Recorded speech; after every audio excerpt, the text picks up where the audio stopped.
how to make PDF file in mobile. Now first, it depends upon what you want to make. So if you're talking about making or exporting certain type of file as a PDF file, that depends upon what file, and sometimes you might be trying to convert from one file to another. So let's say you want to convert an image into a PDF file. Now we can do this with the help of a website or the app known as iLovePDF. So you can go to ilovepdf.com, which is the official website for this. It's the best application and the best resource when it comes to customizing your PDF file.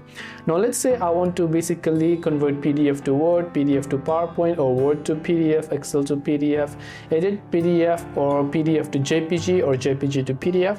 Whatever kind of service you're looking for, you'll find them over here. Let's say I'll select JPG to PDF. Now I can select an image right here that I want to convert to a PDF file. Then I can hit the add button. So this right here is actually my file. Now I can choose to edit it, do whatever customization I want. Then I can tap on convert to PDF. Then after I convert to PDF, I can also choose to download that particular file. This way I'll be able to go ahead and then make PDF file in mobile. I hope that this video helped you out. If you have got any further questions, feel free to also leave them down in the comment section below. As always, thanks for watching till the very end of this tutorial, and see you soon in the next video.